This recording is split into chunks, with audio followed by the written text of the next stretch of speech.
Sabi nila, ang pag-ibig ay bulag. Pero sa kaso ko, ang pagiging bulag ang nagmulat sa akin sa demonyong katabi ko sa kama. Habang unti-unting namamatay ang ilaw sa aking mga mata, siya naman ay abala sa paghubad ng damit ng aking matalik na kaibigan. Kinuha nila ang paningin ko, kinuha nila ang pera ko, pero nagkamali sila ng kinalaban. Dahil ang isang ina, kahit sa gitna ng dilim, ay handang pumatay o mamatay para sa kanyang anak. Handa na ba kayong makita kung paano gumuho ang kanilang palasyo?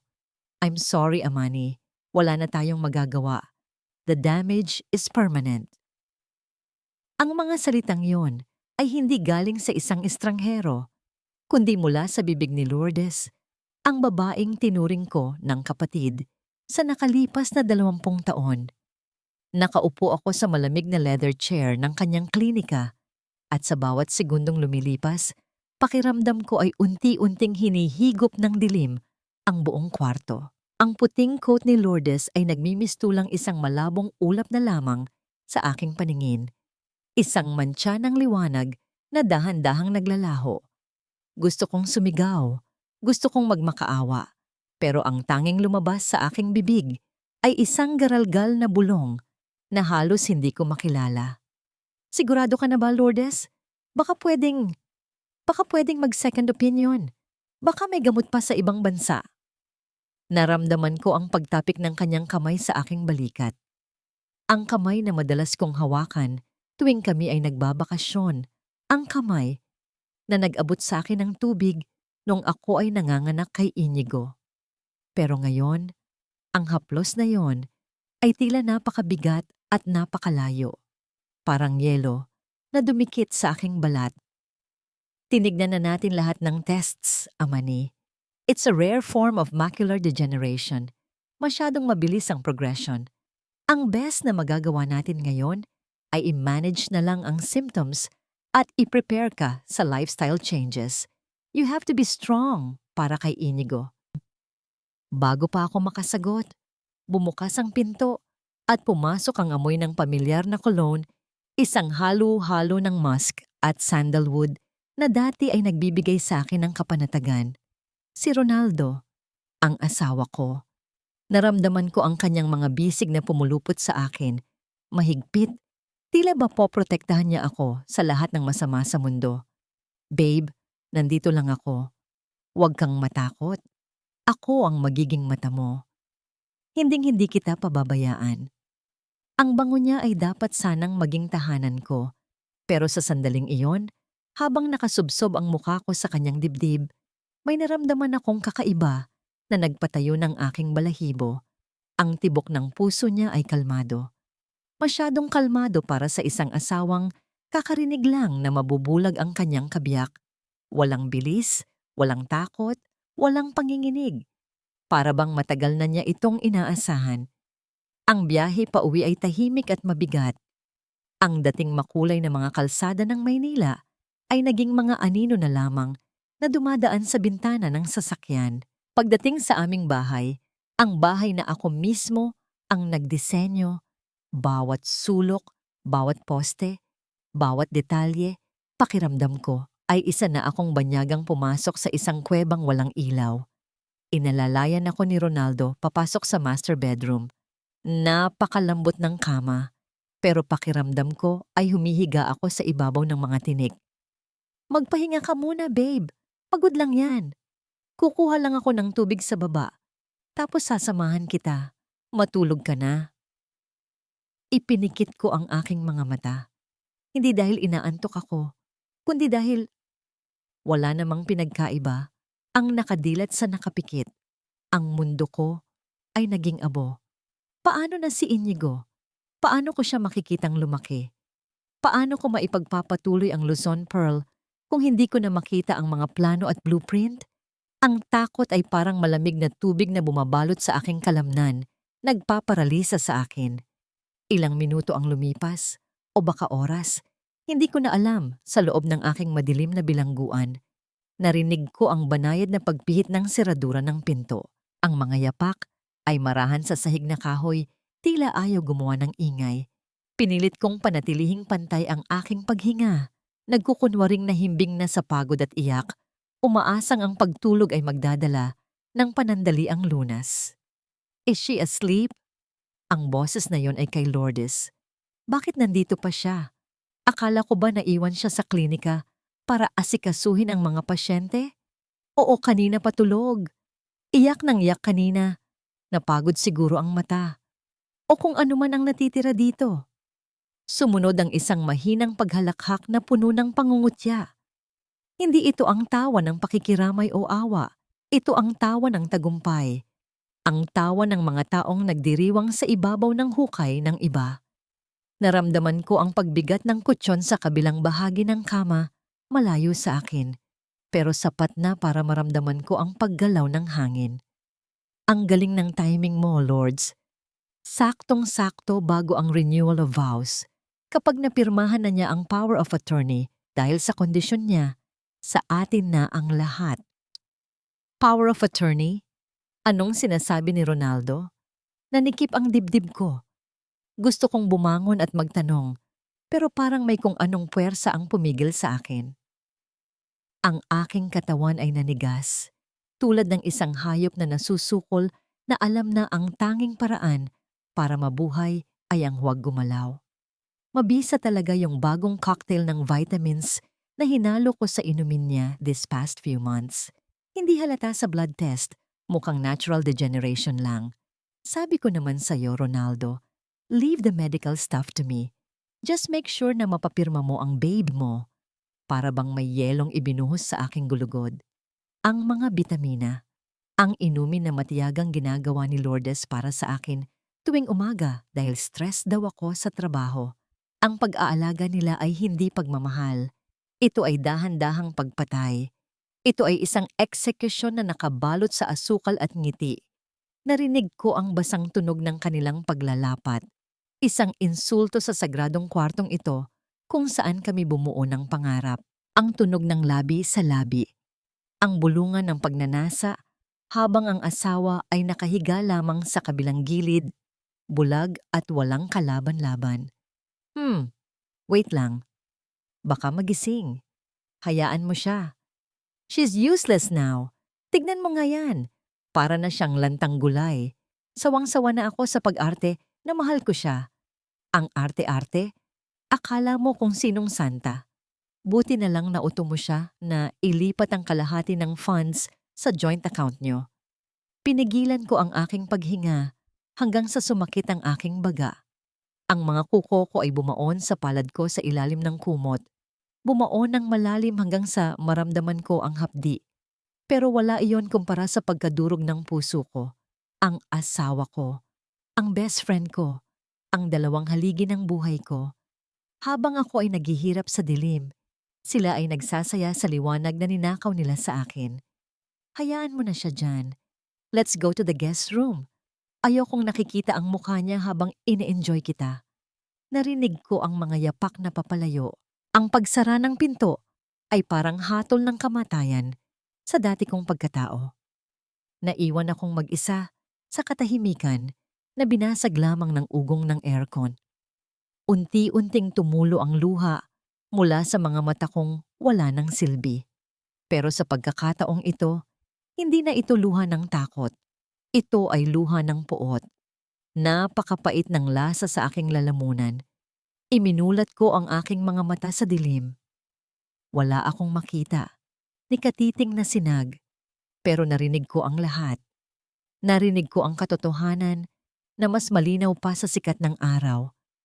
Sa dinami-dami ng bagyo na sinuong ko para sa kanya. Sa lahat ng sakripisyong ginawa ko para sa pamilyang ito, bakit ako pa ang naiwan sa ulan? Ganito na lang ba ang halaga ng isang amani? Isang gamit na tinatapon kapag sira na. Hinawakan ko ang aking tiyan kung saan nanggaling si Inigo. Kung ganito sila kasama sa akin, ano ang gagawin nila sa anak ko kapag wala na akong kapangyarihan? Hindi. Hindi ako papayag. Kinuha nila ang paningin ko pero binigyan nila ako ng bagong pananaw. Ang pananaw ng isang inang handang sunugin ang mundo para sa kanyang anak. Nagising ako sa isang umagang tila nanunukso. Ang sikat ng araw na tumatagos sa kurtina ay hindi nagdala ng init, kundi isang matalas na paalala na ang mundo ay patuloy na umiikot habang ang buhay ko ay huminto na. Idinilat ko ang aking mga mata, umaasang ang nangyari kagabi ay isa lamang masamang panaginip, ngunit ang kapaligiran ay nanatiling malabo at kulay abo. Ang dating malinaw na outline ng aking vanity mirror ay isa na lamang anino, tila isang multo sa dilim. Bumukas ang pinto at pumasok ang amoy ng kape at bagong luto na bacon, kasabay ng boses na puno ng huwad na sigla. Good morning, Sleeping Beauty. Gising na ang pasyente ko. Si Lourdes. Kung hindi ko narinig ang demonyo sa kanyang boses kagabi, iisipin kong siya ay isang anghel na bumaba sa lupa. Lumapit siya sa kama at narinig ko ang pagkalansing ng kutsara sa isang baso. I made your favorite special smoothie. Kale, spinach, apples, and of course, yung vitamins mo para lumakas ang nerves ng mata mo. Inumin mo na habang malamig pa. Inabot niya sa akin ang baso. Ang lamig nito ay tumagos sa aking palad. At sa isang iglap, pakiramdam ko ay may hawak akong isang granada. Ito ang lason. Ito ang dahilan kung bakit unti-unting namamatay ang ilaw sa aking paningin. Gusto ko itong ibato sa mukha niya. Gusto ko siyang sakalin hanggang sa aminin niya ang lahat. Pero naalala ko ang sinabi nila kagabi. She's useless now. Kailangan kong maging walang silbi. Kailangan kong maging baldado sa paningin nila para hindi nila ako tuluyang patayin. Pinilit kong ngumiti, isang ngiting puno ng pait at takot. Salamat, Lourdes. Ang bait mo talaga. Inaakto ko ang pag-angat ng baso sa aking bibig, ngunit sadyang pinanginig ko ang aking mga kamay. Hinayaan kong dumulas ang baso sa aking mga daliri nang akmang iinumin ko na ito. Bumagsak ang inumin sa pasimano ng bintana, kung saan nakapatong ang paborito kong paso ng Boston Fern. Bago tuluyang tumapon ang laman nito sa lupa ng halaman, ang tunog ng pagkabasag ng baso ay umaling-awngaw sa kwarto. Ay, sorry! Sorry, Lourdes, hindi ko nakita. Ang dulas ng kamay ko. Nagpanik ako kunwari. Kinakapa ang basang kumot at sahig. Narinig ko ang malalim na pagbuntong hininga ni Lourdes. Ang kanyang boses ay may bahid ng inis na pilit niyang tinatago. Naku naman, Amani. Sayang. Imported pa naman yung berries na hinalo ko dyan. Hayaan mo na. Tatawagin ko si Manang para linisin yan. Stay there. Baka masugatan ka pa sa bubog. You really are getting clumsy. Nang lumabas siya para tumawag ng katulong, mabilis akong bumangon. Kinapa ko ang paso ng halaman sa tabi ng bintana. Ang Boston Fern na yon ay malago at matibay. Ilang taon ko nang inaalagaan. Hinawakan ko ang lupa kung saan natapon ang karamihan ng smoothie. May kakaibang init ang lupa. Parang kemikal na reaksyon. Lumipas ang maghapon na puno ng tensyon. Nagkulong lang ako sa kwarto. Nagdadahilang masama ang pakiramdam para hindi na ako piliting kumain o uminom ng kahit ano galing sa kanila. Kumain lang ako ng ilang piraso ng biskwit na nakatago sa aking drawer. Nang papalubog na ang araw, bumalik ako sa bintana. Kahit malabo ang aking paningin, naramdaman ko ang pagbabago. Hinawakan ko ang mga dahon ng Boston Fern. Ang mga dahon na kaninang umaga ay matigas at buhay na buhay. Ngayon ay malutong na at tuyot. Sa loob lamang ng ilang oras, ang halaman ay nalanta. Tila sinipsip ng lason ang buhay nito. Nanginig ang buong katawan ko. Kung ininom ko yon, baka hindi lang mata ko ang nawala. Baka pati ang buhay ko. Tumayo ako sa harap ng salamin. Kahit hindi ko maaninag ang sarili kong mukha, alam kong nandoon ang takot. Kinuha ko ang aking itim na salamin sa ibabaw ng mesa at isinuot ito. Ang mundo ay lalong dumilim, pero sa pagkakataong ito, pakiramdam ko ay may proteksyon ako. Mula ngayon, bulong ko sa sarili. Ito ang aking maskara. Sa likod ng salaming ito, nakikita ko kayo. Pero hinding-hindi niyo makikita ang apoy sa mga mata ko. Biglang bumukas ang pinto ng walang katok. Pumasok si Ronaldo, dala ang bigat ng kanyang presensya. Babe, bakit nakasuot ka ng shades sa loob ng kwarto? Masakit sa mata ang ilaw, Ronaldo. Sagot ko, pinapanatili ang boses na mahina at garalgal. Parang tinutusok ang ulo ko. Naramdaman ko ang pag-upo niya sa tabi ko. Inakbayan niya ako, pero ang bigat ng braso niya ay parang kadena. Kawawa naman ang asawa ko. Don't worry, nandito na ako. By the way, babe, may kailangan lang akong ipapirma sa'yo. Urgent daw sabi ng insurance company para ma-release na yung education fund ni Inigo. Inilagay niya ang isang folder sa aking kandungan at isiniksik ang isang ballpen sa aking nanginginig na kamay. Dito, babe. Just sign on the line. Ako na ang bahala sa lahat. Hinawakan niya ang kamay ko at iginiya sa papel. Ibinaba ko ng kaunti ang aking ulo, sumisilip sa ilalim ng frame ng aking itim na salamin. Dahil sa pagiging arkitekto, sanay ang mata ko sa pagbasa ng mga dokumento at kahit malabo, pamilyar sa akin ang format. Hindi ito logo ng insurance company. Ang malabong selyo sa itaas ay may hugis ng isang timbangan at ang mga letra sa pamagat, bagamat parang mga langgam sa paningin ko, ay bumuo ng isang katotohanang mas masakit pa sa pagkabulag. Hindi ito education fund. Aninag ko ang mga letrang D-E-E, D of S-A-L-E. Babe, bakit ka tumigil? Pirmahan mo na para makapagpahinga ka na. Pagmamadali ni Ronaldo, ang kanyang boses ay may halong naiinip na utos. Ang dulo ng ballpen ay nakadikit sa papel. Isang pirma na lang at mawawala sa akin ang lahat ng pinaghirapan ko. Isang pirma na lang at magiging pulubi ang anak ko. Ang dulo ng ballpen ay nanatiling nakadiin sa papel. Tila isang sundang na handang sumaksak ngunit nag-aalinlangan. Ang bawat segundo ng paghinto ko ay parang isang oras sa loob ng kwartong iyon. Naramdaman ko ang paghigpit ng hawak ni Ronaldo sa aking balikat. Ang kanyang mga daliri ay bumabaon sa aking laman. Babe, anong problema? Masakit ba ang kamay mo?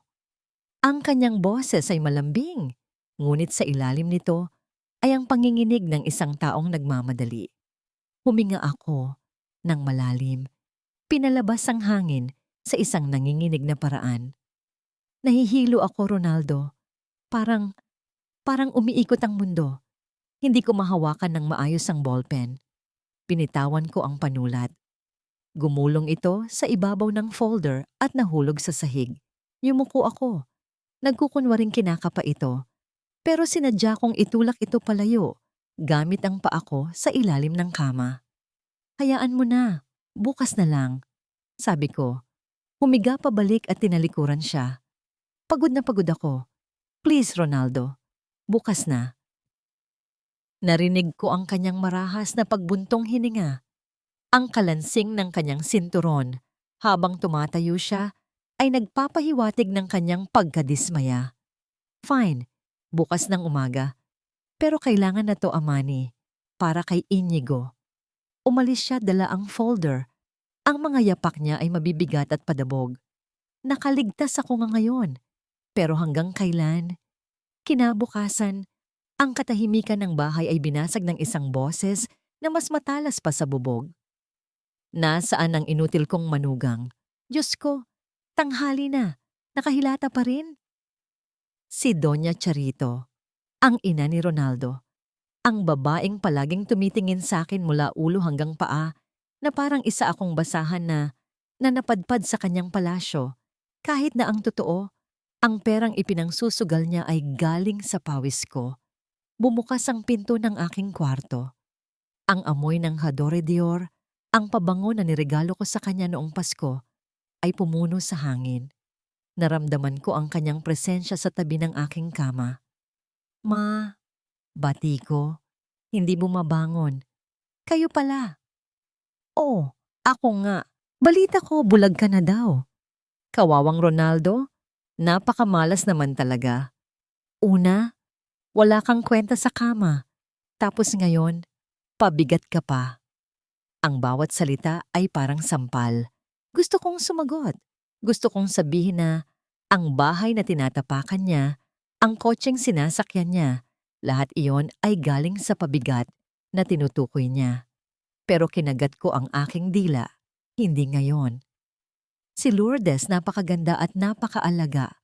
Patuloy niya, naglalakad-lakad sa kwarto.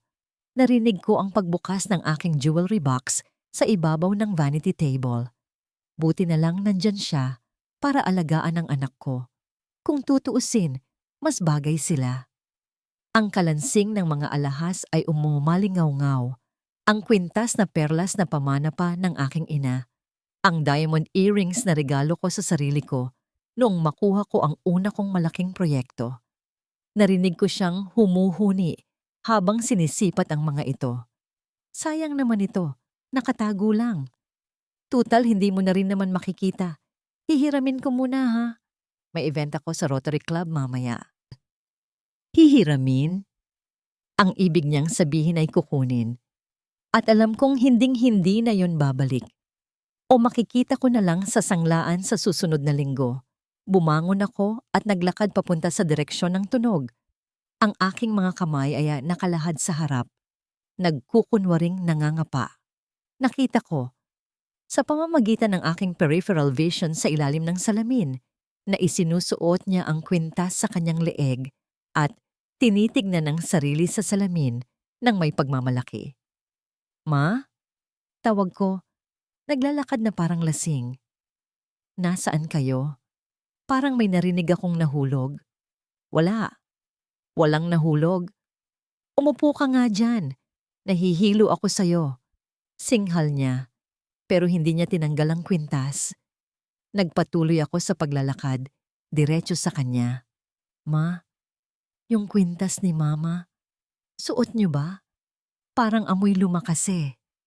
Natigilan siya. Nakita ko ang takot sa kanyang muka. Paano ko nalaman? Pero mabilis siyang nakabawi. Anong pinagsasabi mo? Wala akong suot.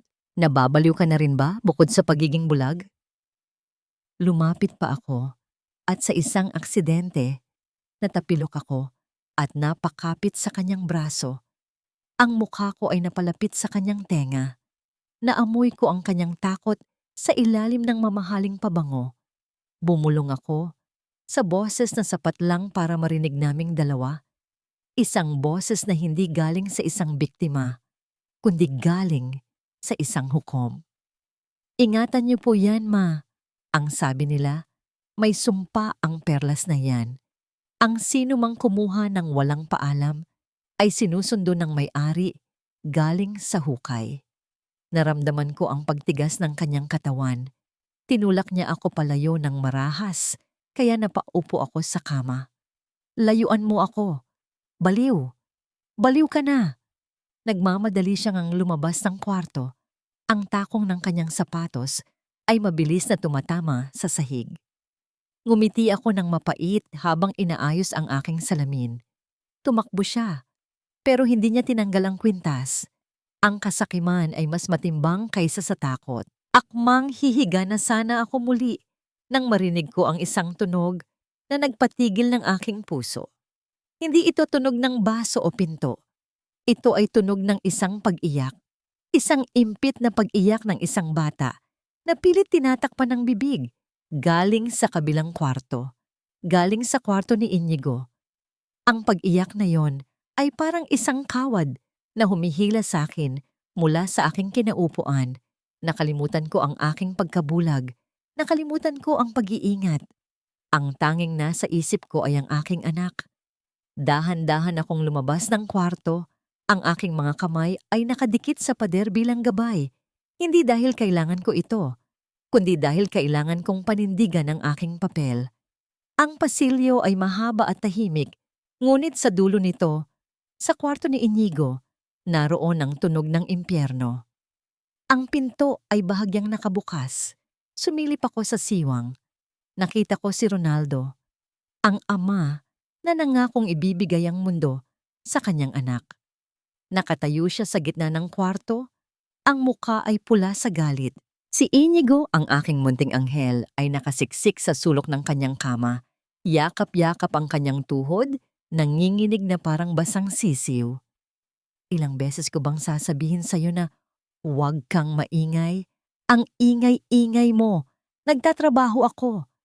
Sigaw ni Ronaldo habang hawak ang isang controller ng video game na tila ibabato niya sa bata.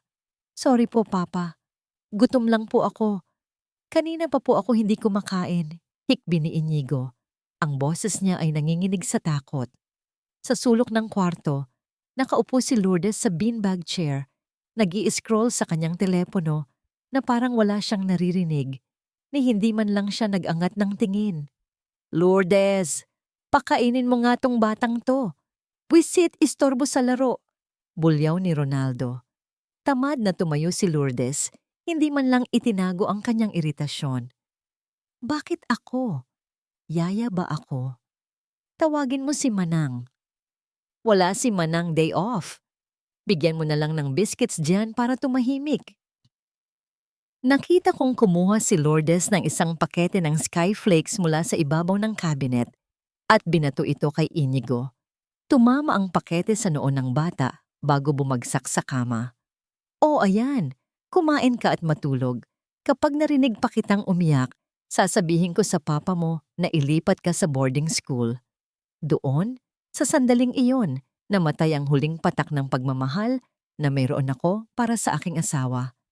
Kung ang panloloko sa akin ay isang sugat, ang ginagawa nila sa anak ko ay isang pagpatay sa aking kaluluwa. Gusto kong pumasok. Gusto ko silang saktan. Gusto kong ilabas ang lahat ng galit ng isang ina. Pero napahinto ako. Kung gagawin ko yun ngayon, anong mangyayari? Malalaman nilang nakakakita ako. Aalisin nila sa akin si Inigo. Baka dalhin nila siya sa lugar na hindi ko na makikita kailanman. Wala akong pera. Wala akong kapangyarihan sa ngayon. Kailangan kong maging matalino. Kailangan kong maging ahas na naghihintay ng tamang oras para tumuklaw. Umatras ako sa dilim ng pasilyo at naghintay. Hinintay kong lumabas si Ronaldo na nagdadabog pabalik sa kanyang home office para maglaro. At si Lourdes na bumalik sa guest room. Nang tumahimik na ang lahat, pumasok ako sa kwarto ni Inigo. Mama? Ang boses niya ay maliit at puno ng pag-asa. Lumapit ako sa kanya, nagkukunwaring nangangapa sa gilid ng kama. Baby? Inigo? Nasaan ka, anak? Naramdaman ko ang maliliit na braso na yumakap sa aking leeg.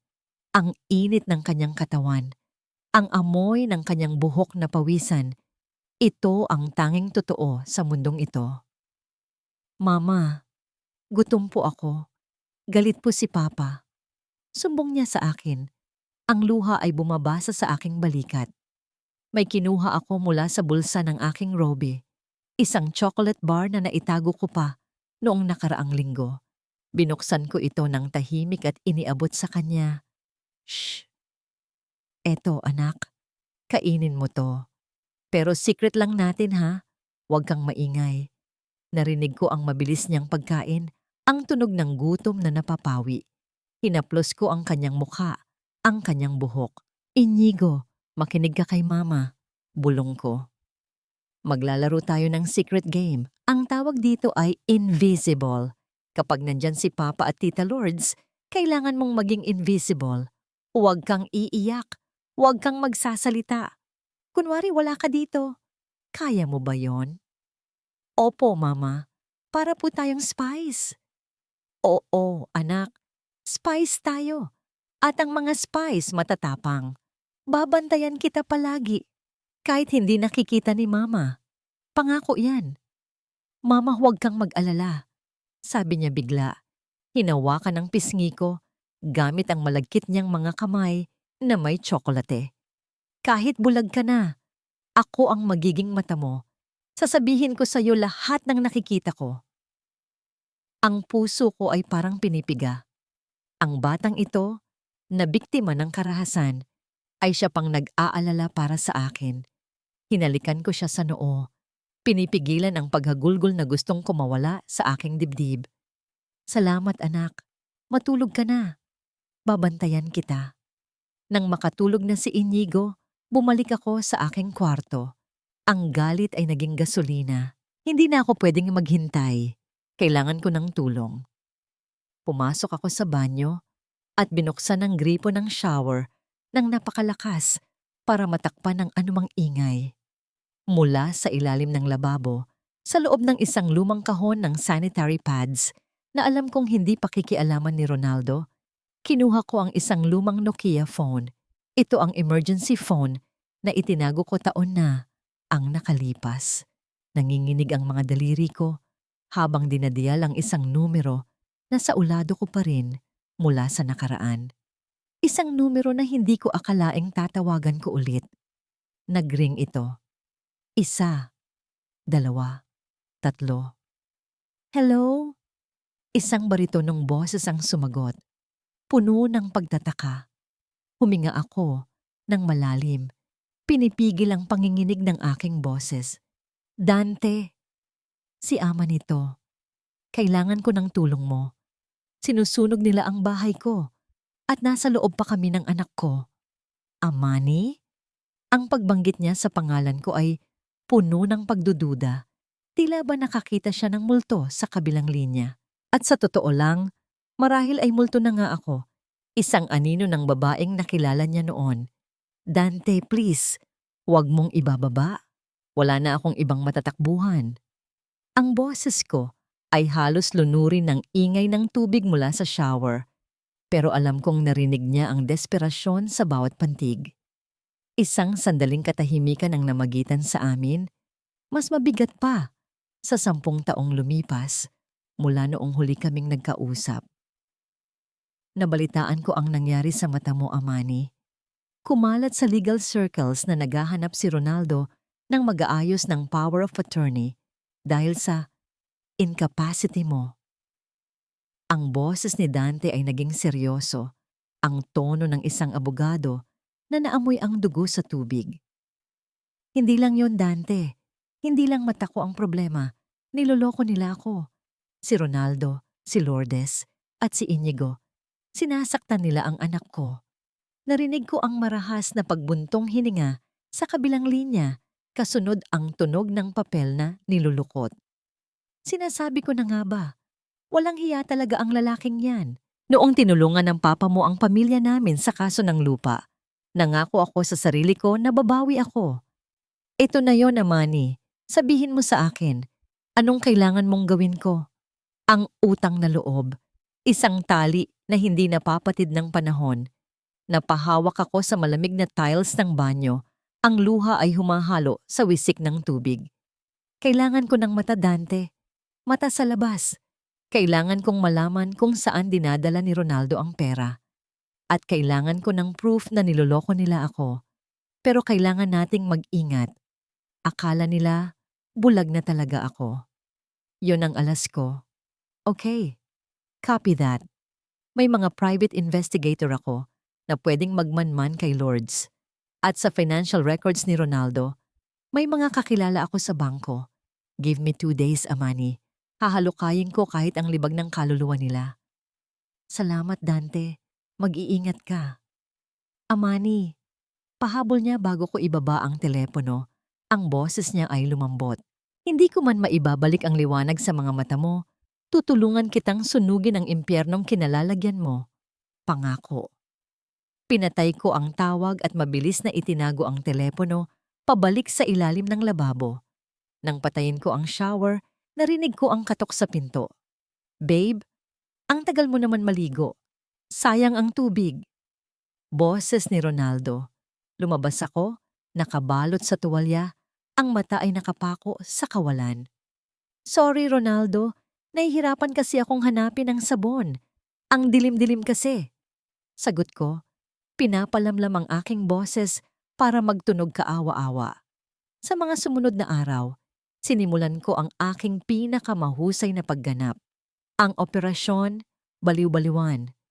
Tuwing kakain, sadya kong ibinubuhos ang sopas sa aking damit. Ay, pasensya na. Hindi ko nakita. Minsan kinakausap ko ang hangin habang nakatingin sa kisame. Mama, kayo po ba yan? Bakit ang lungkot ng mukha niyo? Nakikita ko ang reaksyon nila.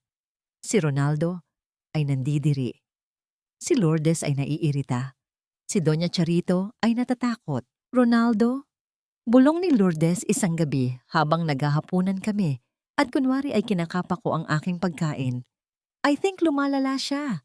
Baka hindi lang mata ang may baka pati utak na. Nababaliw na yata ang asawa mo. Mas mabuti nga yon, sagot ni Ronaldo habang sumusubo ng steak. Mas madaling ipa-declare na mentally incompetent. Sa renewal of vows next week, i-announce ko na kailangan na siyang i-confine sa facility para sa safety niya. At syempre, ako na ang hahawak ng lahat ng assets. Pasimple kong hinihigpitan ang hawak sa aking kutsara. Sige lang, magplano kayo. Habang naguhukay kayo ng libingan ko, ako naman ay naghahasa ng itak. Kinabukasan, habang si Ronaldo ay nasa opisina at si Lourdes ay nasa spa, nakatanggap ako ng text sa aking secret phone. Isang mensahe mula kay Dante. Maikli pero sapat na para magpainit ng dugo ko. Bingo! Lourdes has a secret dollar account at may mga transfers papunta sa isang lalaki. Pangalan, Marco.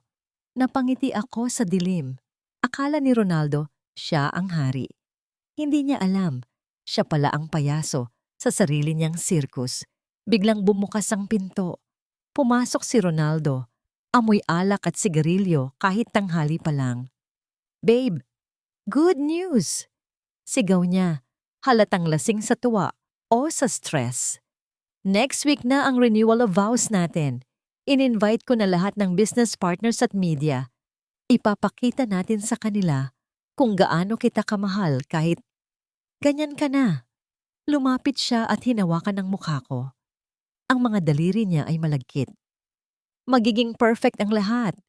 Magiging akin atin na ang mundo. Oo nga, babe.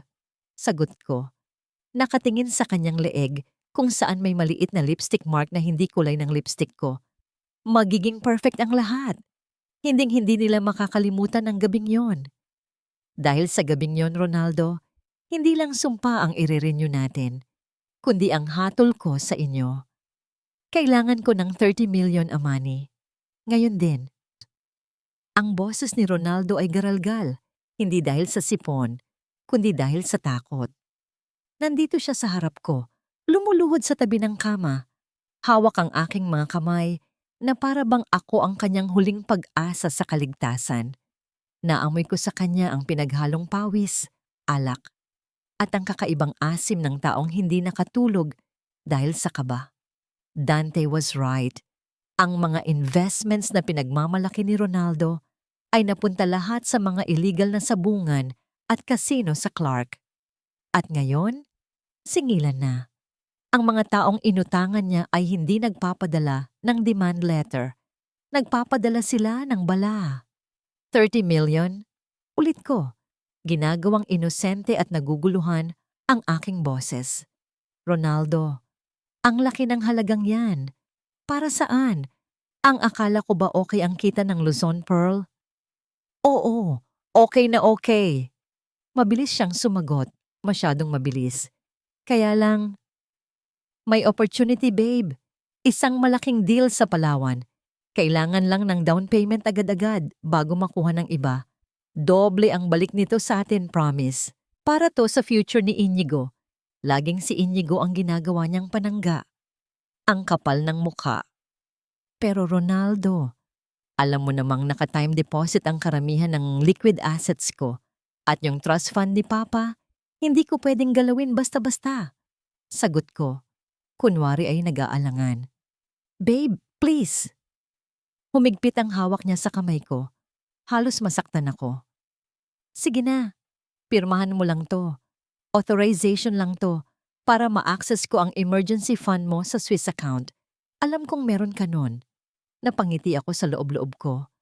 Ang emergency fund, ang pondong matagal nang inilipat ni Dante sa isang secure trust fund para kay Inigo noong isang araw. Ang tanging natitira sa account na tinutukoy ni Ronaldo ay ang mga utang at liabilities ng lumang kumpanya ng tatay ko na matagal nang nalugi. Isang toxic asset na sadya kong hindi isinara. Sige Ronaldo, bulong ko. Nagkukunwaring napipilitan. kumpara kay Inigo. Pipirma ako. Pero ipangako mo sa akin, gagamitin mo rin ang kikitain dyan para ipagamot ako sa Amerika. Gusto ko pang makita ang mukha ng anak natin. Oo. Oo naman, babe. Pangako. I love you so much. Hinalikan niya ang mga kamay ko ng paulit-ulit, basa, at nandidiri ako.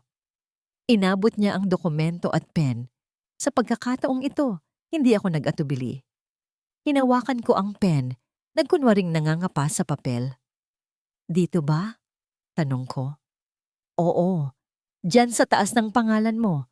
Diyan, babe. Perfect. Pumirma ako. Ang tinta ay dumaloy sa papel, tinataka ng kanyang kapalaran. Ang dokumentong ito ay hindi nagbibigay sa kanya ng pera.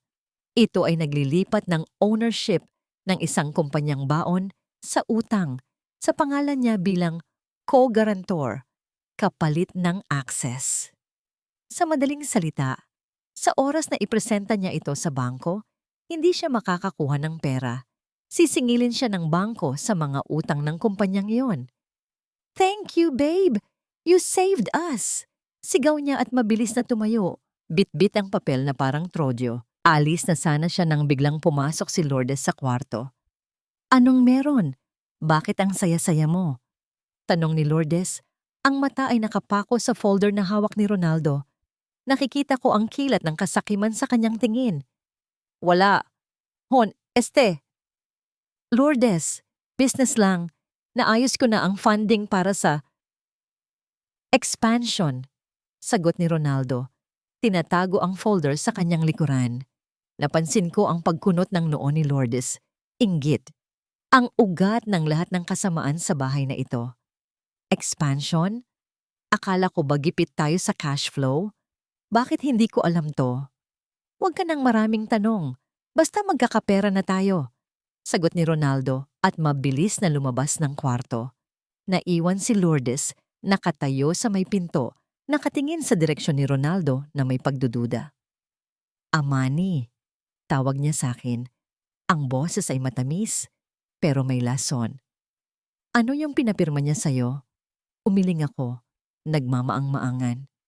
Hindi ko alam, Lourdes. Sabi niya para sa future daw namin ni Inigo. Baka surprise niya sa akin. Nakita ko ang paghigpit ng panga ni Lourdes. Ang selos ay isang makapangyarihang sandata. At kakatapos ko lang itong ikasa. Biglang bumukas ang pinto at pumasok si Doña Charito, namumutla at nanginginig. May hawak siyang baso na may lamang tubig.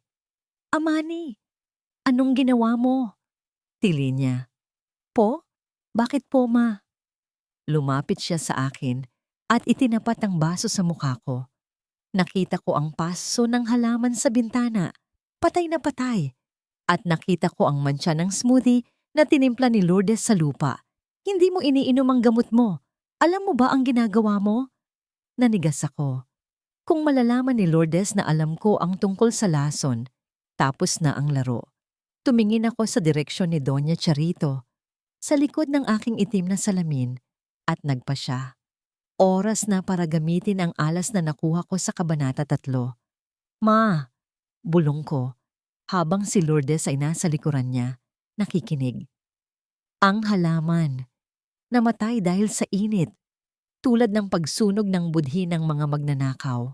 Natigilan si Doña Charito, at Lourdes, dagdag ko, humaharap sa direksyon ng kaibigan ko. Narinig ko si Ronaldo kanina kausap sa telepono. May binanggit siyang pangalan. Marco, kilala mo ba yon?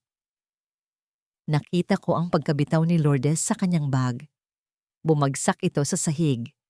Ang tunog ng pagbagsak ay musika sa aking pandinig. Nagkatinginan ang dalawang babae. Ang isa ay takot sa multo ng nakaw na alahas. Ang isa ay takot sa multo ng kanyang sariling pagtataksil. At ako ay nakaupo lang sa gitna. Isang bulag na reyna na nagmamanipula ng mga piyesa sa kanyang chessboard. Ang katahimikan sa kwarto ay kasing bigat ng isang libingan. Nakatayo sa harapan ko ang dalawang babaeng parehong may itinatagong baho. At ang pagbanggit ko sa pangalang Marco ay tila nagpasabog ng bomba sa pagitan nila. Nakita ko kung paano namutla si Lourdes. Ang kanyang mga mata ay mabilis na dumako kay Doña Charito. Tinitimbang kung narinig ba ng matanda ang sinabi ko. Si Doña Charito naman ay litong-lito. Ang atensyon ay nahahati sa patay na halaman at sa kakaibang tensyon ni Lourdes. "Sino si Marco?" tanong ni Doña Charito. Ang boses ay matinis at puno ng hinala. "Lourdes, may hindi ka ba sinasabi sa amin?" "Uy, wala, tita." Mabilis na sagot ni Lourdes. Ang boses ay mataas at nanginginig. "Wala akong kilalang Marco. Baka namalikmata lang si Amani. Alam mo naman, may tama na rin ang pandinig niya minsan." Lumapit si Lourdes sa akin. Hinawakan ng braso ko ng mahigpit. Ang kanyang mga kuko ay bumaon sa aking balat. "Amani, nagpapahinga ka dapat. Kung ano-ano na ang naririnig mo, baka side effect yan ng gamot. Halika na tita, hayaan na natin siyang matulog." Pilit niya akong hinihiga, pero hindi ako nagpatinag. Hinawakan ko ang kamay ni Lourdes at marahan itong inalilis sa braso ko. "Oo nga pala Lourdes," sabi ko. Nakangiti ng matamis. Sabi ni Ronaldo, dadalhin niya daw ako sa Palawan pagkatapos ng renewal of vows. Tayong tatlo, parang date. Excited na ako. Nakita ko ang pagkunot ng noo ni Lourdes. Date? Silang dalawa ni Ronaldo? Habang siya ay naiiwan dito? Date? Ulit niya. Bakit hindi niya nabanggit sa akin yan? Surprise daw, bulong ko. Pero huwag kang mag-alala. Ang sabi niya, ikaw daw ang bahala dito sa bahay. Ikaw daw ang pinakakatiwalaan niya sa lahat. Kahit sa pera. Iyon ang mitya. Iniwan ko ang salitang pera na nakabitin sa hangin. Alam kong si Lourdes ay gahaman. Ang isipin na si Ronaldo ay may planong gastusin ang pera sa akin o itago ito mula sa kanya ay sapat na para sirain ang kanilang alyansa. Lumabas si Lourdes ng padabog. Malamang ay susugurin si Ronaldo para magtanong. Naiwan si Doña Charito. Hindi pa siya tapos sa akin. "Huwag mong ibahin ang usapan, Amani," sabi niya. Lumalapit ulit. "Yung halaman, bakit patay? Bakit hindi mo iniinom ang gamot?" Huminga ako ng malalim. Oras na para sa checkmate kay Mama. "Ma!" sabi ko. Tinatanggal ang aking salamin at tinititigan siya gamit ang aking bulag na mga mata. Alam niyo po ba kung bakit namatay ang halaman? Bakit? Kasi ayaw niyang maging saksi sa pagnanakaw. Nanlaki ang mata ni Doña Charito. Yung kwintas ni Mama. Patuloy ko. Ang boses ko ay bumaba sa isang bulong na nakakapangilabot. Sabi ni Manang, nakita daw niyang suot-suot niyo yon sa Rotary Club. Ang ganda daw tignan. Kaso, sabi niya, parang may maitim na anino na nakakapit sa likod niyo habang suot niyo yon. Napahawak si Doña Charito sa kanyang leeg. Anong pinagsasabi mo? Sabi ng albularyo, kapag ang isang bagay ay kinuha nang walang paalam sa isang taong may sakit, ang sakit na yon ay lilipat sa magnanakaw. Nararamdaman niyo na po ba, Ma? Ang panlalabo ng mata, ang sakit ng ulo. Nakita ko ang takot sa kanyang mukha. Si Doña Charito ay isang babaeng naniniwala sa pamahiin higit pa sa Diyos. "Tigilan mo ako! Tigilan mo ako!" Sigaw niya umaatras papunta sa pinto. "Isaulin niyo po, Ma, bago mahuli ang lahat. Bago kayo tuluyang mabulag sa katotohanan." Tumakbo siya palabas, halos madapa sa kanyang pagmamadali. Napangiti ako. Isa na lang. Si Doña Charito ay takot na sa akin. Si Lourdes ay nagdududa na kay Ronaldo. At si Ronaldo ay abala sa paghuhukay ng sarili niyang libingan gamit ang pekeng dokumento. Kinagabihan, habang nakahiga ako, narinig ko ang pag-aaway sa kabilang kwarto. Mahina lang, pero rinig na rinig ko ang mga salita.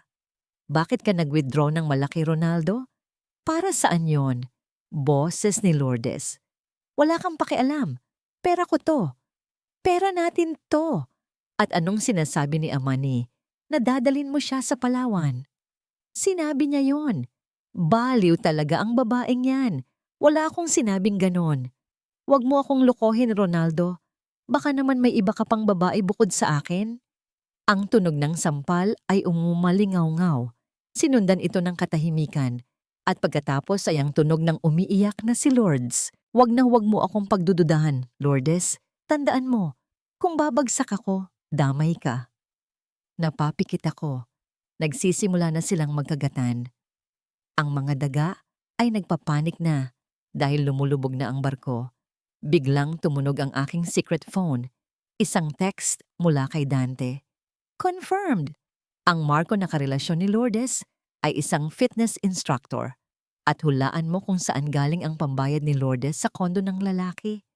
Sa joint account nila ni Ronaldo, nasa akin na ang bank statements. Napahawak ako sa dibdib ko. Ito na. Ito na ang huling pako sa kabaong. Bukas, sa renewal of vows, hindi lang pag-ibig ang mamamatay, kundi pati ang kanilang mga pangalan. Matutulog na sana ako nang bumukas ulit ang pinto. Si Lourdes, pumasok siya, dala ang isang syringe. Gising ka pa ba, Amani? Hindi ako sumagot. Kailangan mong matulog ng mahimbing ngayong gabi para bukas, maging masunurin ka. Naramdaman ko ang pagtusok ng karayom sa aking braso. Mabilis, masakit. Wala akong nagawa. Umiikot ang paningin ko. Ang huli kong narinig ay ang bulong niya. Sorry, Bes. Pero kailangan kitang patahimikin bago mo masira ang lahat. Nawalan ako ng malay. Ang paggising ko ay hindi katulad ng dati. Walang dahan-dahang pagkamulat. Isa itong marahas na paghabol ng hininga. Tila ba ako ay nalunod at biglang iniahon sa pampang. Ang ulo ko ay mabigat. Parang may bakal na nakapulupot dito. Ang epekto ng gamot na itinurok ni Lourdes ay nanunuot pa rin sa aking mga ugat. Ginagawang mabagal at malagkit ang bawat galaw ko. Madilim pa sa labas. Tiningnan ko ang orasan sa bedside table. 3:00 ng madaling araw. Ang araw ng renewal of vows. Ang araw ng paghatol. Pinilit kong bumangon kahit umiikot ang paligid. Kailangan kong maging matino. Kumuha ako ng malamig na tubig sa banyo at ibinuhos ito sa mukha ko. Ang lamig ay gumising sa aking diwa. Tiningnan ko ang aking secret phone. May bagong mensahe mula kay Dante. Isang video file.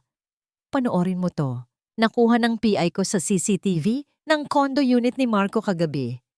Pinindot ko ang play. Malabo ang kuha. Pero sapat na para makilala ko ang mga bida. Si Lourdes at isang lalaking maskulado, si Marco. Nasa loob sila ng sala, nag-aaway. Saan na yung pera, Lou? Sabi mo, maglalabas ka ng malaki bago mag-freeze ang assets ng asawa ng kabit mo. Sigaw ni Marco. Wait lang, Marco. Masyadong mainit ngayon. Naghihinala na si Ronaldo. Saka yung babae, si Amani. Parang may alam. Kailangan ko muna silang ligpitin bago tayo makaalis papuntang Canada. Sagot ni Lourdes habang nagbibilang ng makakapal na bundle ng pera. Pera na alam kong galing sa kita ng Luzon, Pearl. Bilisan mo. Ayokong madamay sa gulo nyo. Oo na. Bukas, pagkatapos ng ceremony, dediretso na si Amani sa mental facility.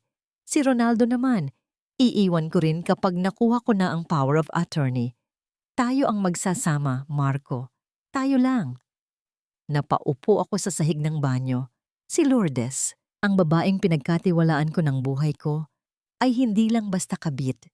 Siya ay isang linta na sumisipsip sa amin ni Ronaldo. At si Ronaldo, ang asawa kong nagmamagaling, ay isa ring biktima ng kanyang sariling katangahan. Ang irony ay nakakatawa, kung hindi lang nakakamatay. Pareho silang nagnanakaw sa akin, habang ang isa ay nagnanakaw din sa isa. A circle of thieves. Binura ko ang video sa phone ko pagkatapos i-forward ito sa isang secure cloud storage. Ito ang bala na magpapabagsak sa kanila ng sabay-sabay. Pero hindi sapat na ipakita ko lang ito. Kailangan kong gawin ito sa paraang hindi nila makakalimutan. Bumalik ako sa kama nang marinig ko ang kaluskos sa labas. Bumukas ang pinto. Pumasok si Ronaldo. Nakabihis na ng kanyang tuxedo kahit madaling araw pa lang. Mukhang hindi siya natulog. "Gising ka na ba, babe?" Tanong niya. Lumalapit sa akin. Amoy alak siya, pero may halong takot ang kanyang amoy. "Oo," sagot ko. Pinapanatili ang pag-arte. "Masakit ang ulo ko, Ronaldo." Oh, parang may tinurok sa akin. "Wala yon. Vitamins lang yon ni Lourdes. Para lumakas ka mamaya. Maraming tao, Amani. Kailangan mong maging presentable. Ayokong mapahiya tayo." Hinawakan niya ang mukha ko. Ang mga kamay niya ay nanginginig. "Makinig ka sa akin, Amani. Mamaya, kapag tinanong ka ng pari o ng sino man, oo ka lang. Nignigniti ka lang. At kapag may ipinapirma ako sa harap ng lahat, pipirmahan mo. Naiintindihan mo ba?" "Bakit, Ronaldo? Anong ipapirma mo?" "Wala kang pakialam. Basta gawin mo ang sinabi ko kung ayaw mong may mangyaring masama kay Inigo." Doon, sinabi niya rin, ang banta na hinihintay ko. Tumango ako, nagkukunwaring natakot. Oo, oo, Ronaldo. Gagawin ko lahat. Huwag mo lang saktan si Inigo." Ngumiti siya, pero hindi umabot sa mata. "Good girl. Mamaya, isusuot mo ang best dress mo. Gusto kong makita nila kung gaano kita kamahal." Lumabas siya. Naiwan akong nakangiti sa dilim. "Oo, Ronaldo. Isusuot ko ang best dress ko. Isang damit na kasing pula ng dugo ng pagkakanulo. At sa gabing ito, hindi pagmamahal ang makikita nila, kundi ang bangkay ng inyong mga kasinungalingan." Tumayo ako at naglakad papunta sa walk-in closet. Sa pinakadulong bahagi, nakatago sa likod ng mga lumang coat, naroon ang isang kahon. Binuksan ko ito. Sa loob ay isang gown. Hindi ito puti tulad ng gusto ni Ronaldo. Ito ay itim. Midnight black na may mga kristal na kumikislap tulad ng mga bituin sa gabi. At sa tabi nito, isang pares ng sapatos na may matutulis na takong. "Handa na ako." Bulong ko sa hangin. "Simulan na natin ang palabas." Sa baba, narinig ko ang pagdating ng mga caterer at sound system crew. Ang Luzon Pearl ay naghahanda na para sa pinakamalaking event ng taon. Ang hindi nila alam, ang event na ito ay hindi isang kasal. Ito ay isang libing. Tumunog ulit ang phone ko. Text ni Dante. Nasa venue na ako. Nakasetup na ang lahat. Ang projector, ang sound system. Hackable. Inigo is safe with my sister sa probinsya. Good luck, Reyna. Huminga ako ng malalim. Ang huling paghinga ng dating Amani. Ang susunod na hihinga ay ang babaeng ipinanganak sa apoy. Ang hangin sa Luzon Pearl ay mabigat. Punong-puno ng amoy ng mamahaling bulaklak at dagat. Ngunit para sa akin, amoy pulbura ito. Nakaupo ako sa dressing room habang ang makeup artist na kinuha ni Ronaldo ay abala sa paglalagay ng makapal na foundation sa mukha ko. "Ma'am, ang ganda niyo po. Sayang lang at..." Tumigil siya. Tila nahihiya. Sayang at bulag na ako? Pagtatapos ko sa sasabihin niya, nakangiti ng matipid sa salamin. "Ay, hindi sa kami." "Hindi po. Ang ibig ko pong sabihin, sayang at hindi niyo makikita kung gaano kagwapo si Sir Ronaldo ngayon. Ang swerte niyo po sa kanya. Biruin niyo, kahit may sakit kayo, nag-effort pa siya ng ganito kalaking renewal of vows." Napapikit ako. Kung alam lang niya, ang effort na ito ay hindi para sa akin. Ito ay isang PR stunt para pagtakpan ang naluluging kumpanya at para i-justify ang paglipat ng assets sa kanya bago ako tuluyang mawala sa eksena. "Oo nga," sagot ko na lang. Napakaswerte ko. Bumukas ang pinto at pumasok si Lourdes. Suot ang isang gown na kulay champagne gold. Masyado itong matingkad para sa isang abay. Halos agawin na niya ang atensyon mula sa bride. "Tapos ka na ba?" Tanong niya sa makeup artist ng may pagtataray. Iwan mo muna kami. May kakausapin lang ako sa best friend ko. Nang makalabas ang makeup artist, lumapit si Lourdes sa akin. Naamoy ko ang kanyang pabango, halo ng Chanel at alak. Inom ka muna, Bes, sabi niya. Inaabutan ako ng isang baso. Pampakalma. Alam kong kinakabahan ka. Tinanggap ko ang baso pero hindi ako uminom. Salamat, Lourdes. Pero busog pa ako. Inumin mo yan. Biglang tumaas ang boses niya. Hinawakan ng pangako at pilit idinidikit ang baso sa bibig ko. Huwag kang matigas ang ulo. Kailangan mong maging compliant mamaya. Kapag pumalpak ka, lagot ka kay Ronaldo. Sa sandaling iyon, gusto ko siyang sampalin. Gusto kong baliin ang kamay niya, pero nagpigil ako. Hinayaan kong tumapon ang kaunting likido sa damit ko. Oops, look what you did. Sigaw niya, kunwari ay galit na galit. Ang dumi-dumi mo talaga. Paano ka haharap sa tao niyan? Kumuha siya ng tissue at marahas na pinunasan ang dibdib ko. Tandaan mo, Amani, mamaya, pagkatapos ng seremony, may van na maghihintay sa likod. Dadalhin ka nila sa isang special place kung saan aalagaan ka. Doon ka natitira habang buhay, kaya sulitin mo na ang gabing to. Mental hospital. Iyon ang plano nila. Ipakomit ako bilang baliw para wala akong laban sa korte. Opo, Lourdes. Naiintindihan ko. Sagot ko ng mahina. Yumuko para itago ang kilat sa aking mga mata. Lumabas siya. Tumatawa habang kausap sa telepono si Marco. Nang makaalis siya, tumayo ako at nagpunta sa banyo. Ibinuhos ko ang laman ng baso sa inidoro. Not today, Satan. Kinuha ko ang gown na itinago ko, ang itim na gown na puno ng kristal. Isinuot ko ito. Nang humarap ako sa salamin, hindi na ako ang Amani na baldado. Ako si Amani na arkitekto, ang nagtayo ng imperyong ito at ang wawasak nito kung kinakailangan. Nagsuot ako ng itim na belo o veil na tumatakip sa buong mukha ko. Sa ilalim nito, kitang-kita ko ang lahat pero walang makakakita sa ekspresyon ko. Biglang pumasok si Ronaldo. Amani, anong suot mo? Bakit itim? Sabi ko puti. Galit na sigaw niya. Wala na akong makitang puti, Ronaldo. Sagot ko ng kalmado.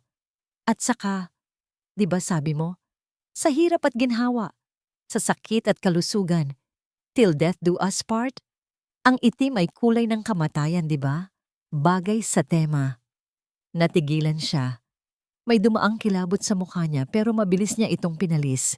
Wala na siyang oras para maghanap ng ibang damit. Fine, whatever. Halika na. Naghihintay na sila. Hinawakan niya ang braso ko, mahigpit, at kinaladkad ako palabas. Habang naglalakad kami sa hallway, naririnig ko ang tugtog ng orkestra mula sa Grand Ballroom. Canon in D. Ang paborito kong kanta noong kinasal kami 10 years ago. Ngayon, parang tunog ito ng punebre. Ngumiti ka. Bulong niya sa tenga ko nang malapit na kami sa pinto. Tandaan mo si Inigo. Tumango ako. Oo, Ronaldo. Iniisip ko si Inigo. Iniisip ko kung paano ko siya ililigtas mula sa demonyong tulad mo. Bumukas ang malalaking pinto ng ballroom. Daan-daang mata ang tumingin sa amin. Ang mga flash ng camera ay parang kidlat. Narinig ko ang bulungan ng mga tao nang makita ang itim kong gown at belo. Bakit itim? Parang byuda? Kawawa naman, bulag na talaga. Ang bait ni Ronaldo, hindi siya iniwan. Naglakad kami sa red carpet. Bawat hakbang ay mabigat. Bawat hakbang ay papalapit sa entablado kung saan naghihintay ang pari. Isang paring binayaran nila para sa seremonyang ito. Sa gilid, nakita ko si Doña Charito. Suot pa rin ang ninakaw na kwintas. Nakangiti ng plastic sa mga amiga niya. Nakita ko si Lourdes, nakatayo sa tabi ng altar. Nagpapanggap na supportive best friend pero panay ang kindat kay Ronaldo. At sa dulo ng ballroom, sa may dilim, nakita ko ang isang pamilyar na anino. Si Dante. Tumango siya ng bahagya. Game on. Umakyat kami sa entablado. Ibinigay ni Ronaldo ang mic sa akin. Bago tayo magsimula, sabi ni Ronaldo sa mga bisita, gusto kong marinig ang mensahe ng aking pinakamamahal na asawa. Amani, inabot ko ang mic. Naramdaman ko ang bigat nito. Ito na, ang huling sayaw bago ang bagyo. Magandang gabi sa inyong lahat. Panimula ko. Ang boses ko ay malinaw at matatag. Walang bahid ng panginginig. Maraming salamat sa pagpunta sa huling gabi ng aking lumang buhay. Nagtinginan ng mga tao. Naramdaman ko ang pagtigas ng katawan ni Ronaldo sa tabi ko. Sabi nila, ang mata ang bintana ng kaluluwa. Pero paano kung ang bintana ay sinarado para hindi makita ang dumi sa loob ng bahay? Itinaas ko ang aking kamay at dahan-dahang hinawakan ang laylayan ng aking itim na belo. Ronaldo, baling ko sa kanya kahit nakatakip pa ang mukha ko. Handa ka na bang makita ang katotohanan? Ang katahimikan sa ballroom ay nakabibingi. Lahat ng mata ay nakapako sa akin. Sa babaeng nakaitim na tila isang anino ng kamatayan sa gitna ng kanilang marangyang piging. Naririnig ko ang mabibigat na paghinga ni Ronaldo sa tabi ko. Ang kanyang kamay ay mahigpit na nakahawak sa aking siko. Ang mga kuko ay halos bumaon sa aking balat. Anong ginagawa mo, Amani? Bulong niya, puno ng banta. Tapusin mo na to at pirmahan mo ang papeles. Huwag mo akong ipahiya. Hindi ako sumagot. Sa halip, humarap ako sa malaking LED screen sa likod ng entablado na kasalukuyang nagpapakita ng slideshow ng aming masasayang alaala. Mga larawang puno ng kasinungalingan, mga ngiting hindi umabot sa mata. Mga kaibigan, sabi ko sa mikropono, ang boses ko ay umaalingaw-ngaw sa buong bulwagan. Nagtipon-tipon tayo dito para sa isang selebrasyon. Sabi ni Ronaldo, ito ay renewal of vows, isang pagpapatunay ng walang hanggang pag-ibig. Huminto ako sandali. Pinaparamdam sa kanila ang bigat ng bawat salita. Pero may isang bagay na nakalimutang sabihin sa inyo ng asawa ko. Ang vow o sumpaan ay may dalawang mukha. Ang isa ay pangako at ang isa ay sumpa. Itigil mo na yan, sigaw ni Ronaldo. Akmang aagawin ng mic sa akin. Ngunit bago pa niya ako mahawakan, nagsignal ako kay Dante sa dulo ng kwarto. Sa isang iglap, namatay ang ilaw sa buong ballroom. Ang tanging liwanag ay nagmumula sa malaking screen sa likod namin at nagbago ang imahe. Nawala ang mga picture ng aming kasal. Ang pumalit ay isang video footage na malabo at madilim pero malinaw ang audio. Ito ang video mula sa kondo ni Marco na nakuha ni Dante. Saan na yung pera, Lou? Sabi mo maglalabas ka ng malaki bago mag-freeze ang assets ng asawa ng kabit mo. Ang boses ni Marco ay dumagundong sa speakers. Wait lang, Marco. Masyadong mainit ngayon. Naghihinala na si Ronaldo. Kailangan ko muna silang ligpitin bago tayo makaalis papuntang Canada. At ang sagot ni Lourdes, ang boses na kilalang kilala ng lahat sa kwartong ito bilang ang mabait na doktora. Nagkaroon ng kaguluhan sa crowd. Narinig ko ang mga singhap, ang mga bulungan. Si Doktora Lourdes yan ah. Kabit siya ni Ronaldo? Papatayin daw? Diyos ko! Bumukas muli ang mga ilaw, pero sa pagkakataong ito, nakatutok ang spotlight kay Lourdes na nakatayo sa gilid ng stage, namumutla at nanginginig. Ang kanyang hawak na champagne glass ay nahulog at nabasag sa sahig. Ang bubog ay kumalat sa kanyang paanan. Ha, hindi totoo yan. Deepfake yan. Aay yan. Tili ni Lourdes, itinuturo ang screen. Humarap ako sa kanya. Dahan-dahan, itinaas ko ang aking mga kamay at hinawakan ang laylayan ng aking itim na belo. Lourdes, tawag ko sa kanya. Sabi mo kanina, sayang at hindi ko makikita kung gaano kagwapo si Ronaldo ngayon. Nagkakamali ka. Hinila ko ang belo pababa. Bumandera ang aking mukha. Walang salamin. Walang piring, ang mga mata ko ay dilat, malinaw, at nakatuon ng diretso sa kanya. Walang bahid ng labo, walang bahid ng sakit. Nakikita kita, Lourdes, sabi ko ng mariin. Nakikita ko ang takot sa mukha mo. Nakikita ko ang peke mong kwintas. At nakikita ko ang dumi ng kaluluwa mo. Napasinghap ang buong ballroom. Nakakakita ka? Sigaw ni Ronaldo, umaatras na parang nakakita ng multo. Paano? Ang gamot. Ang lason. Ang lason na ibinigay niyo sa akin? Putol ko sa sasabihin niya. Yung lason na pinatay ang halaman sa kwarto ko? O yung lason na tinurok ni Lourdes kagabi na pinalitan ko ng tubig noong nakatalikod siya? Tiningnan ko si Ronaldo, ang lalaking minahal ko noon. Ngayon, wala akong nararamdaman, kundi awa. Akala niyo ba talaga pipirma ako sa deed of sale na nakapangalan sa education fund? Binasa ko yon, Ronaldo. Sa ilalim ng salamin ko, binasa ko ang bawat letra habang nagbubulag-bulagan kayo sa katangahan niyo. You bitch! Sigaw ni Ronaldo at susugurin sana ako. Ang kanyang mukha ay pula sa galit at kahihiyan. Pero bago pa siya makalapit, may lumabas sa screen. Isang bagong dokumento. Bank statements. Transfer records. At ang pinakahuli, ang video ni Ronaldo na sinisigawan at binabato ng pagkain si Inigo. Ang tunog ng yak ng bata ay pumuno sa kwarto. Ang iyak ng aking anak. Doon tumigil ang mundo. Ang mga bisita na kanina ay nagbubulungan lang. Ngayon ay sumisigaw na sa galit. Walang hiya ka, Ronaldo? Bata yan. Hayop ka. Anak mo yan. Napatingin si Doña Charito sa screen.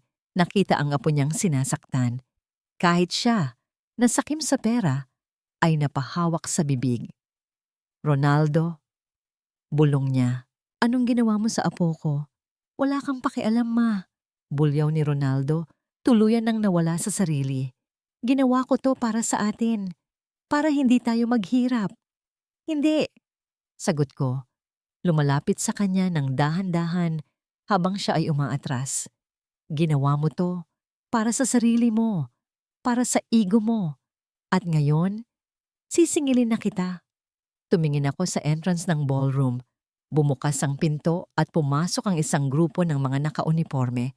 Hindi mga pulis, kundi mga sheriff at abogado, kasama si Dante sa unahan. Mr. Ronaldo Cruz, sabi ni Dante sa mikropono.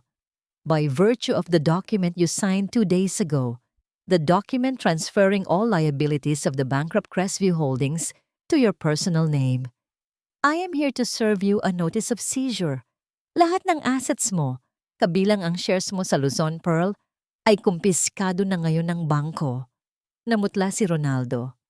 Anong Crestview Holdings? Ang pinirmahan ko ay access sa Swiss account. Napangiti ako.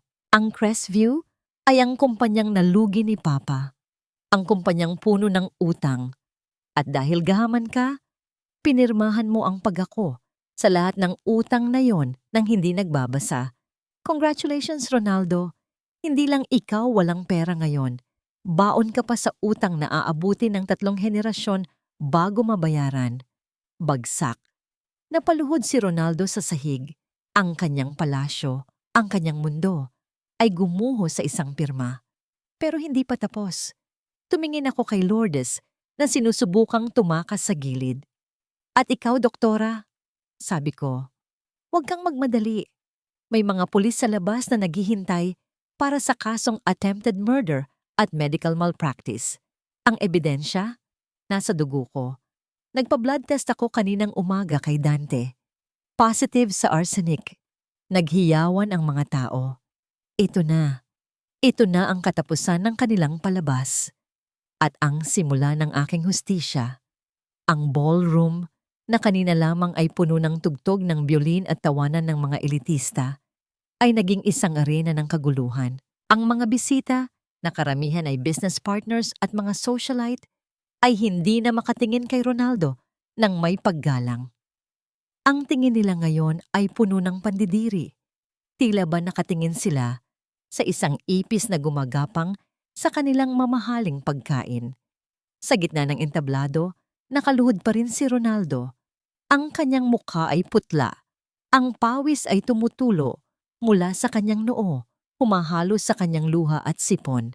Ang lalaking laging nagmamalaki sa kanyang class at status ay naging isang basahan sa loob lamang ng 10 minuto. Ama ni, "Babe, pag-usapan natin to." Garalgal niyang pakiusap. Sinusubukang abutin ang laylayan ng aking itim na gown. "Please, huwag dito. Huwag sa harap nila. Asawa mo ako." Umatras ako, hinahayaan ng kanyang kamay na humablot lamang sa hangin. "Asawa?" Ulit ko. Ang boses ko ay malamig pa sa yelo. "Ang asawa, poprotektahan ka. Ang asawa, hindi ka dadayain. Ang asawa, hindi papatayin ang ina ng kanyang anak ng dahan-dahan." Tumingin ako sa screen sa likod namin, kung saan naka-freeze frame pa rin ang mukha ni Inigo na umiiyak. Wala akong asawa dito, Ronaldo. Ang nakikita ko lang ay isang kriminal. Biglang tumayo si Ronaldo. Ang kanyang takot ay napalitan ng desperasyon. At kapag ang isang hayop ay nasusukol, nangangagat ito. Pero dahil hindi niya ako malapitan, dahil sa mga security guard na pumalibot sa akin, bumaling siya sa pinakamalapit na target, kay Lourdes. "Ikaw!" Sigaw ni Ronaldo. Dinuro ang nanginginig na doktor. "Ikaw ang may kasalanan nito.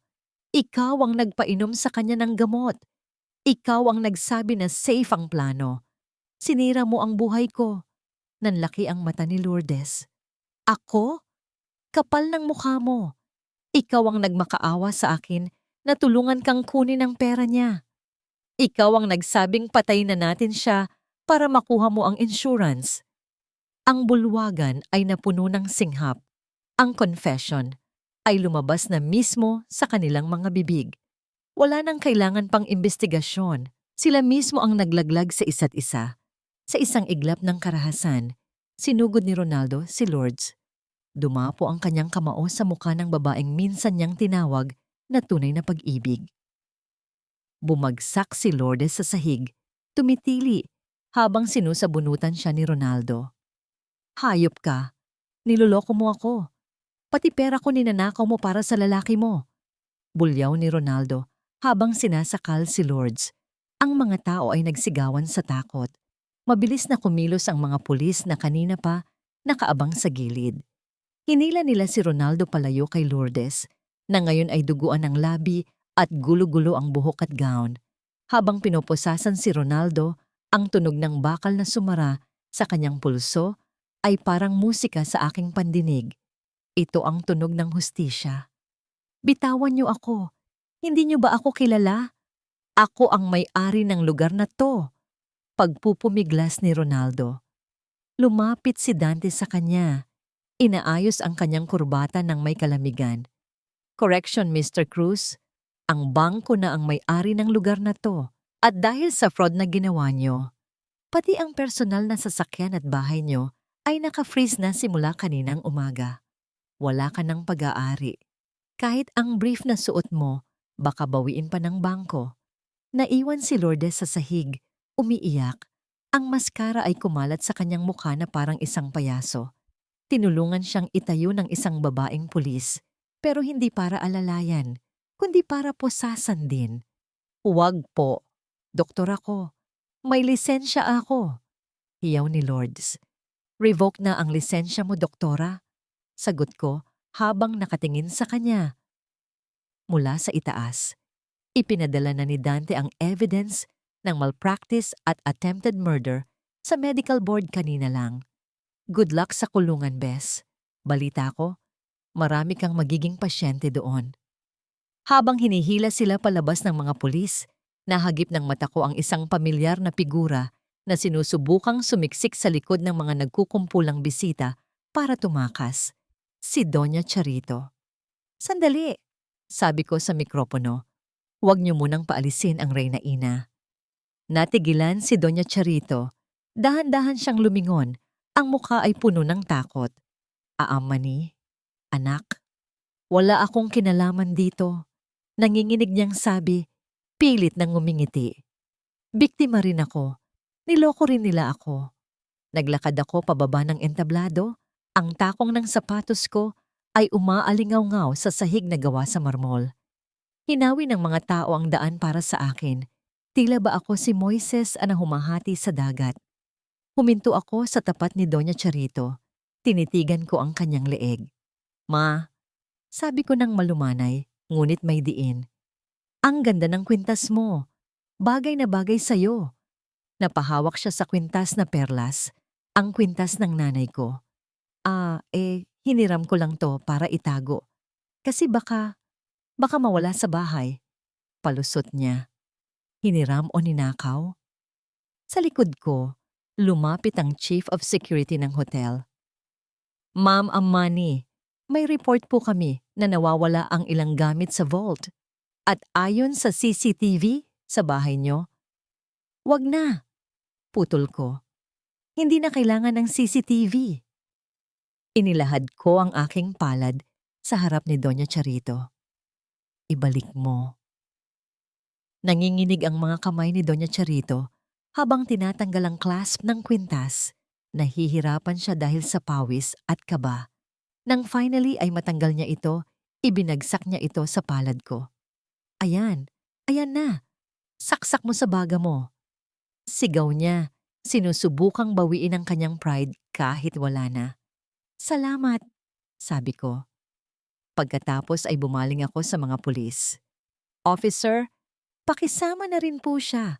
Accomplice to theft at fraud. At pakicheck na rin po ang bag niya. Sigurado akong marami pa siyang souvenir na nakuha mula sa bahay ko. Nang hablutin ng pulis ang bag ni Doña Charito, tumapon ang laman nito sa sahig. Nagkalat ang mga silverware, ilang relo ni Ronaldo, at pati ang ilang alahas ko na akala ko ay nawala na noong nakaraang taon. Ang mga sosyal na kaibigan ni Doña Charito ay napasinghap. Ang hiya, ang kahihiyan, ay mas masakit pa sa kulungan para sa isang tulad niya. Tinakpan niya ang kanyang mukha habang dinadala siya sa presinto. Ang kanyang pangalan ay tuluyan ng nabasag. Naiwan akong nakatayo sa gitna ng ballroom. Ang 3 taong nagpahirap sa akin ay wala na. Ang mga bisita ay tahimik, hindi alam kung dapat ba silang pumalakpak o umalis. Lumingon ako kay Dante. Tumango siya at inabot sa akin ang kanyang coat para takpan ang aking balikat. Tapos na ba? Tanong niya. Tumingin ako sa paligid, sa mga pagkaing hindi nagalaw, sa mga bulaklak na nagsisimula ng malanta. Sa screen na ngayon ay itim na. Ang palabas? Oo, tapos na, sagot ko. Pero ang paniningil ng utang, nagsisimula pa lang. Naglakad ako palabas ng ballroom, hindi na lumingon pabalik. Ang hangin sa labas ay malamig at sariwa. Sa wakas, makakahinga na ako. Pero bago ako magpahinga, may isa pa akong dapat bawiin. Ang pinakamahalagang yaman na hindi kayang nakawin ng sinuman. Si Inigo. Kinabukasan, ang Luzon Pearl ay tahimik. Hindi dahil sa kapayapaan, kundi dahil sa kawalan. Ang mga empleyado ay nagbubulungan sa mga sulok, hawak ang mga dyaryo na ang headline ay mukha ni Ronaldo na nakaposas at ang mukha ni Lourdes na duguan. Ang imperyo na itinayo sa buhangin ay tuluyan ng nilamon ng dagat. Pero para sa akin, ang tunay na tagumpay ay wala sa mga headline. Ito ay nasa isang maliit na farmhouse sa probinsya, malayo sa laso ng syudad. Bumaba ako sa sasakyan ni Dante. Ang hangin dito ay amoy palay at lupa, malayo sa amoy ng antiseptic at cologne na nakasanayan ko. Sa di kalayuan, sa ilalim ng isang puno ng mangga, nakita ko siya. Mama! Ang sigaw na yon ay mas matamis pa sa anumang awit. Tumakbo si Inigo, papalapit sa akin. Ang kanyang mga binti ay mabilis at malakas. Lumuhod ako sa damuhan at sinalubong siya ng yakap na mahigpit. Ang init ng kanyang katawan, ang tibok ng kanyang puso, sa aking dibdib. Ito ang tunay na yaman na muntik nang mawala sa akin. Mama, nakakakita ka na ba? Tanong niya. Hinahawakan ng mukha ko. Ngumiti ako. Ang luha ay tumutulo sa aking pisngi. Oo, anak. Nakakakita na ulit si Mama at hindi na ako pipikit kahit kailan. Sa likod namin, lumapit si Dante. May dalang folder.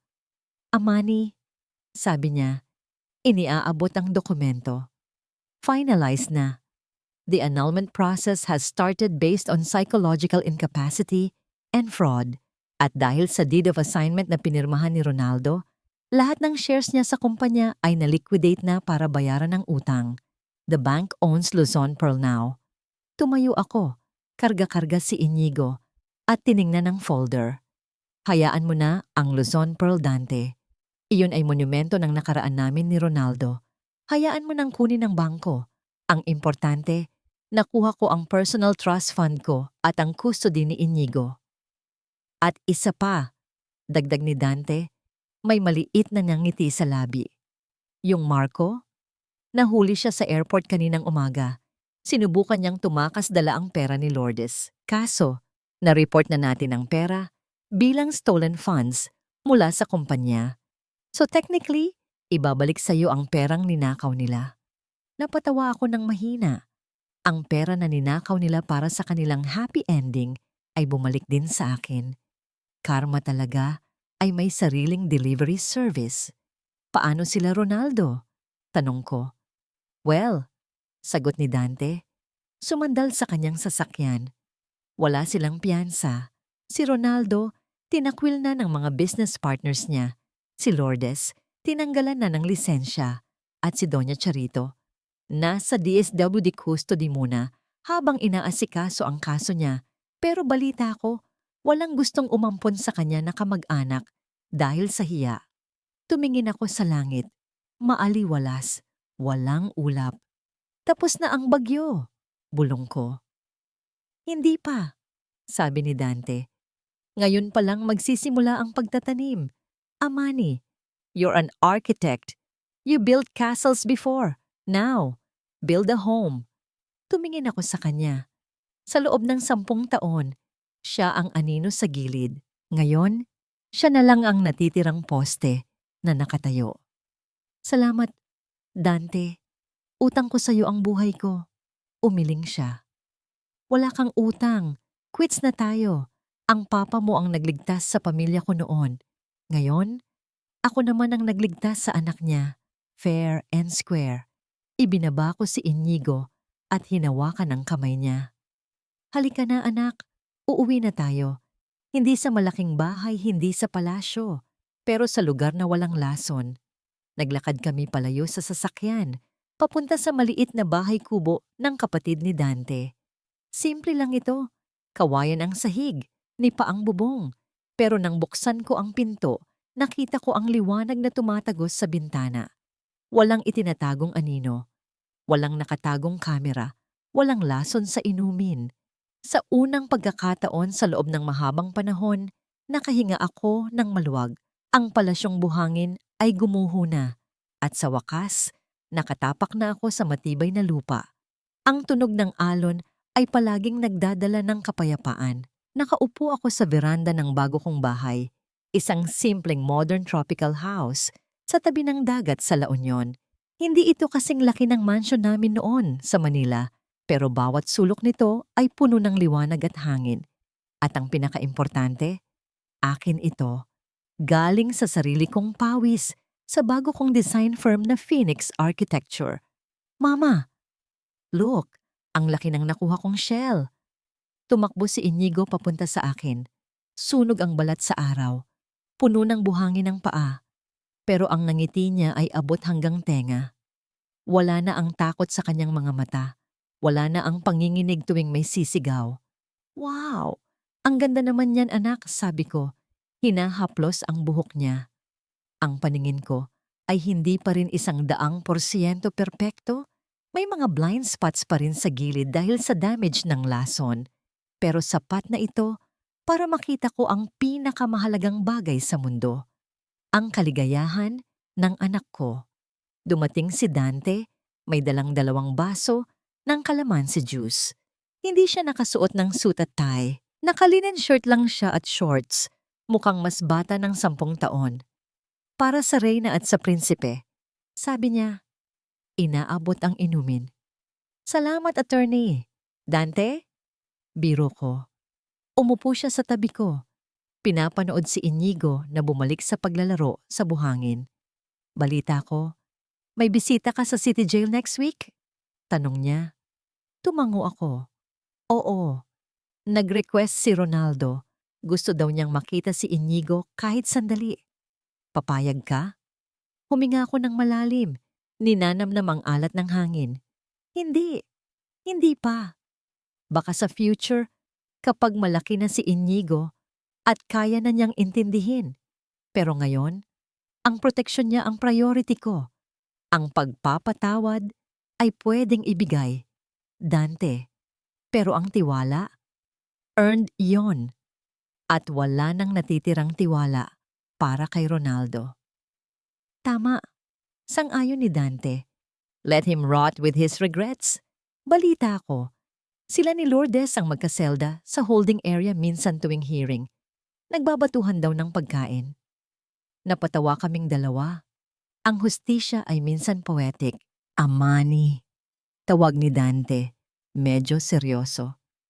Masaya ka na ba? Tumingin ako sa dagat. Kung saan ang araw ay nagsisimula. Nang lumubog, pinipinturahan ang langit ng kulay kahel at lila. Naalala ko ang dilim na kinalagyan ko noon. Ang takot. Ang sakit. Oo, Dante. Masaya ako. Hindi dahil mayaman ako o dahil nanalo ako. Masaya ako kasi buo ako. Buo kami ng anak ko. Hinawakan ni Dante ang kamay ko na nakapatong sa mesa. Walang mali siya, walang pressure. Isang hawak lang ng kasiguraduhan. And that's all that matters, sabi niya. Pinanood namin ang paglubog ng araw. Sabi nila, ang pagtatapos ng araw ay hudyat ng dilim. Pero para sa akin, ang dilim ay hindi katapusan. Ito ay pahinga, bago ang isang mas magandang umaga. Dahil ang tunay na liwanag ay hindi nanggagaling sa araw o sa mata. Ito ay nanggagaling sa puso ng isang babaeng marunong bumangon mula sa abo.